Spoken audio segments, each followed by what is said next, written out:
Welcome to In the Air Tonight. And in the air tonight, we are going to have another Legacy Collection blend. Brothers in Arms, per Jensen, blended by Cornell and Deal. And we're getting close to closing out the series. I figured I'd get through this one, and I've got to be honest. This has really high reviews. People love this blend. That being said, I have some trepidations, and now it's time to come clean with you.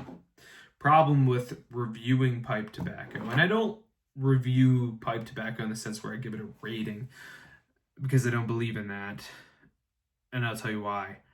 I have a bias, a strong bias that's going to come out in this review, and it is a bias against dark-fired Kentucky.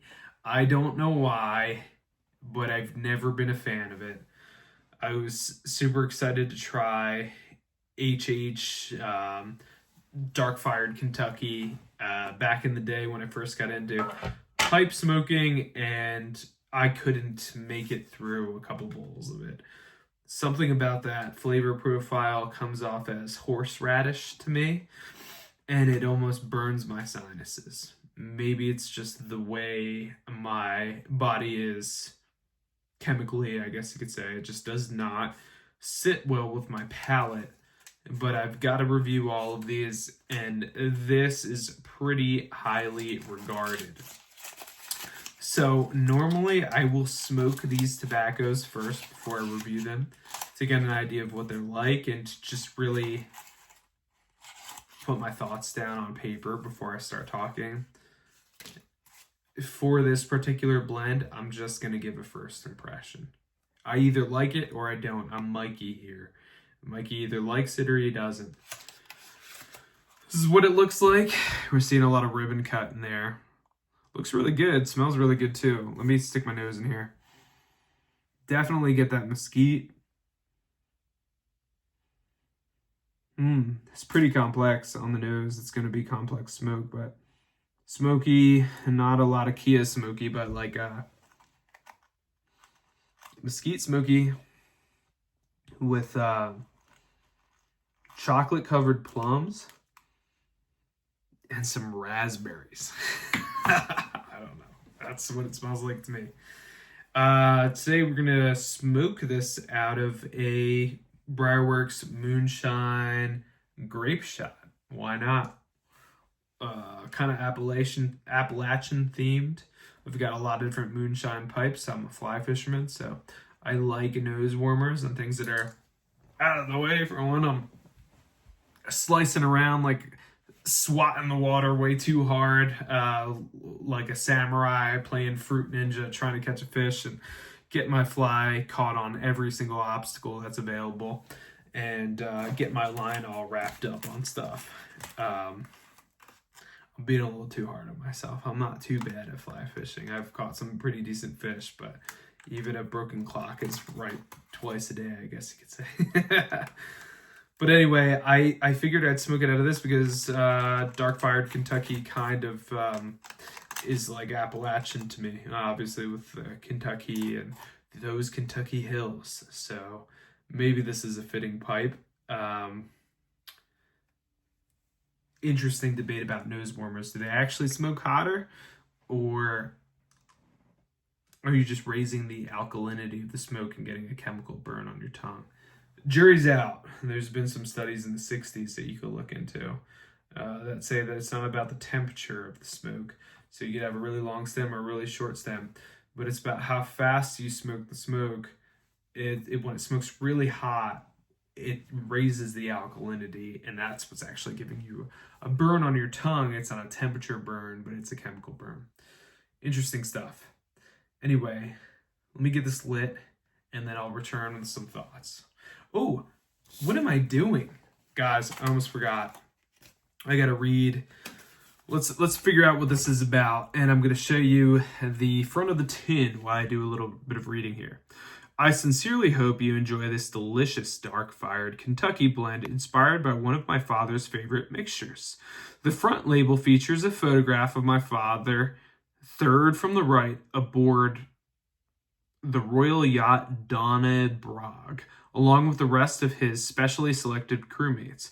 The handwritten text above the photograph is a note to my father from King Frederick the Ninth, expressing gratitude for the pipes my father sent him for his birthday. King Frederick the Ninth often sailed with my father and fellow servicemen aboard the Dannebrog when he was crown prince. Happy smokes, per Jensen. Pretty cool. That's I like the artwork. Very, very, very chill. I was actually smoking some Legacy Collection stuff earlier today. I was smoking the King's Watch, which I'm really fond of. Very citrusy and bready. I was with my cigar smoking friends that I'm always trying to evangelize or proselytize and convince them to smoke pipes. So I passed it around and I said, we often talk about citrus notes. I know it's hard to detect with cigars, but this is a blend of pipe tobacco that really is an example of a very citrusy blend. Anyway, let me get back to you once I get this thing lit. We are back. Well, so far it hasn't completely turned me off.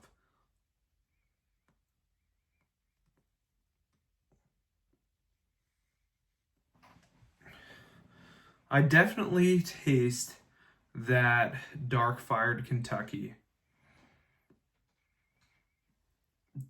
This may be totally subjective, but to me, I taste mesquite, pepper, horseradish.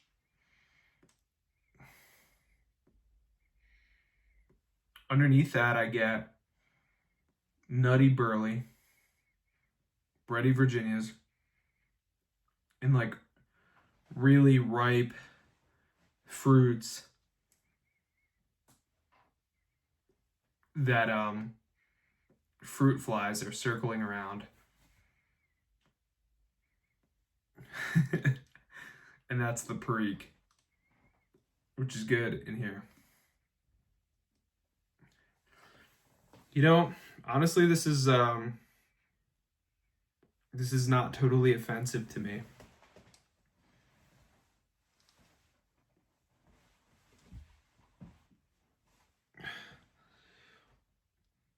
I thought it would be like Robert McConnell's Scottish Flake, which is a Scottish mixture, and with all the ingredients, it almost sounds like this would be like kind of a Scottish mixture, though there's the Turkish, not the Latakia. And I'm not a fan of that one. A lot of people like that, but I think it's just too much dark-fired Kentucky. I can't taste anything else. This, I could actually taste all the supporting components. Retrohale. Kind of burns a little bit with that dark-fired Kentucky, but I can almost get like a peppery, incensey flavor from those Turkish tobaccos. I cracked this tin and I just let it sit for 2 days cracked. Screwed down, but I'm here in Idaho in the desert. And it is so dry, folks. I basically wake up in the morning and I peel the whole layer of skin off of my lips and then I start my day. It's dry. So stuff dries out pretty quickly here. And this felt a little bit more moist when I cracked the tin, but now it's very smokable. I think maybe part of my issue with dark-fired Kentucky is that it's been a little bit bitey, and I think that is an attribute of it being too moist. And if you dry it out a little bit, I think it's more pleasant.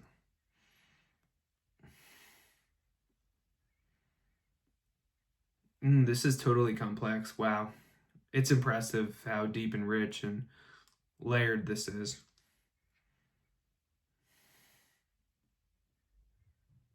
It's starting to get really incensey. I'm starting to really taste those Orientals. Hmm.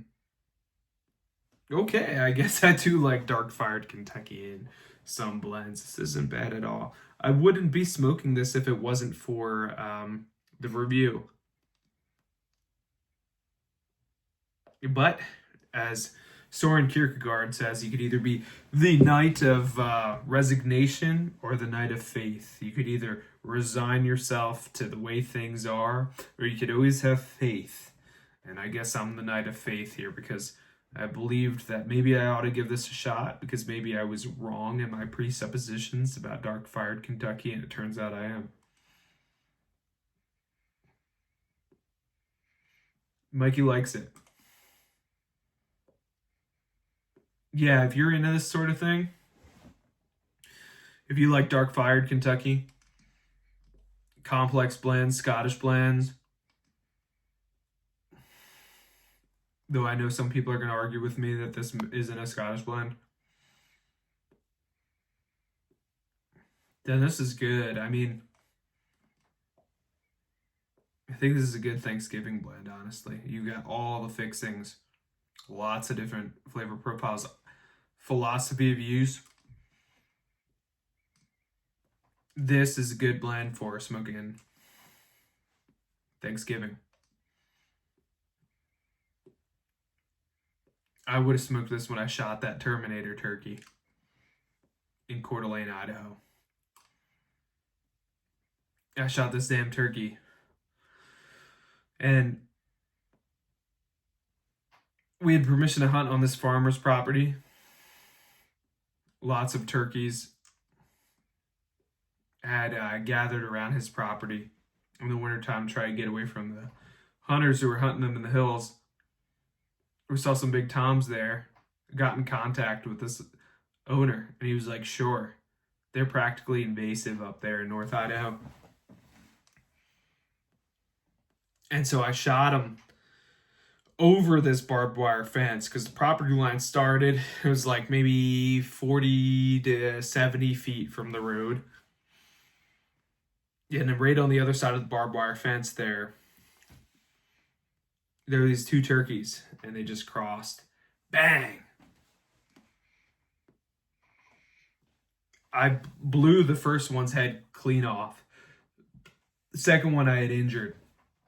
Now, my buddy had a tag, and I had a tag, and I initially intended to just shoot the one turkey, but they just so happened to walk past each other at this right angle, and I got both, so we each took one home. But the second one, he was injured like crazy, and he started flopping up this hill, and I went up this hill to go grab him, and I had to hop the barbed wire fence first, which I had permission to do, mind you.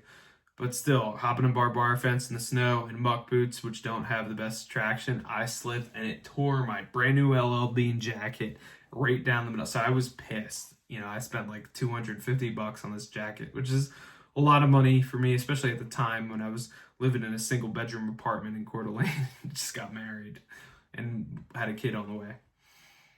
Anyway, I go over the hill to get this turkey.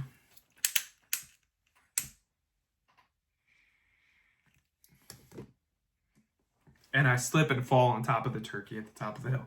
And we go tumbling down the other side of the hill. I'm rolling over top of this turkey. It's rolling over top of me. And I grab this thing by its head, and I'm wringing its neck and picking it up and down. And my buddy, all he can see, because he came out to make sure I was okay, is this turkey's legs just flying up and down, flying up and down. I'm saying all types of cuss words and everything. But it was a huge turkey, and I mean the biggest tom I've ever shot. And I get him, we throw him in the back of the truck, and as we're on our way home, this turkey, we can see it in the rearview mirror, stands up and its neck is just dangling down like this, broken, and it's still looking around. We had to pull over on the side of this road and dispatch this turkey a second time.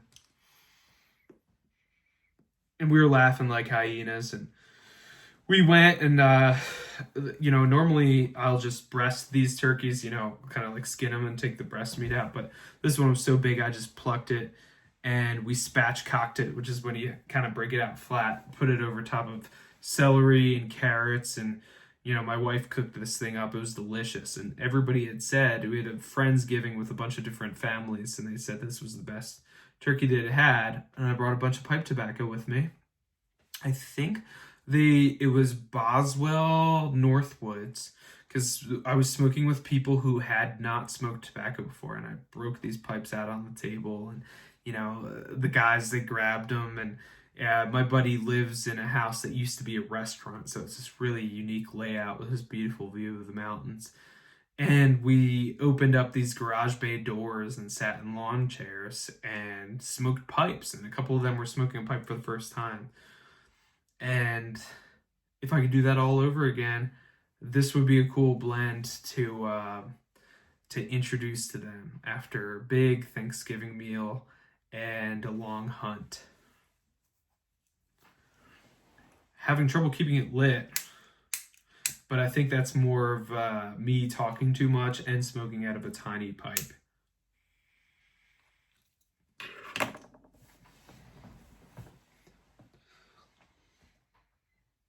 Yeah.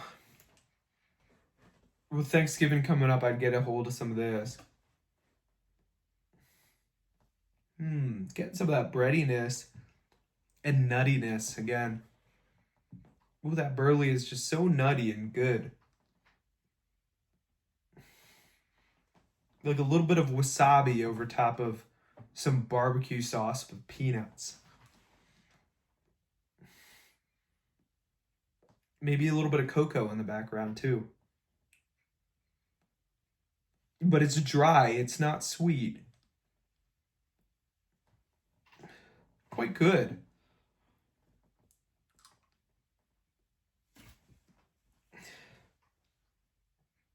Sorry if I've ranted too much here. I had some Elijah Craig and then some Old Forester and 4 cups of tea with my buddies earlier, so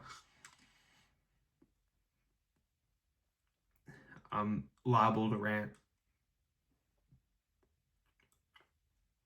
Again, woo, that is a spicy retrohale. That retrohale just, tears coming out of my eyes, tingles my entire nose. Incense, wasabi, stone fruit on that retrohale. Good blend, solid blend. I actually might smoke this entire tin. I thought it was going to be one of those where I crack it open, and if I didn't like it, I'd just send it to my buddy Ian out in Kentucky. Anyway, that's about all I could say for this. It's complex. It's getting a little bit more sour towards the bottom, like a sour mashy taste. It's really good. It's a smoker.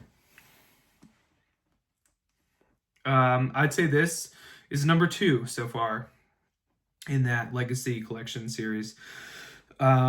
King's Wash is the king. This is number 2. Number 3 is what is it called? Port Guardian. And then the last one to smoke is Harbor Dreams. I'll be trying that out this weekend. Anyway, thanks for sticking around. This has been some Brothers in Arms in the air tonight. Thank you very much. I'll see you when I'm looking at you. Cheers. Boop.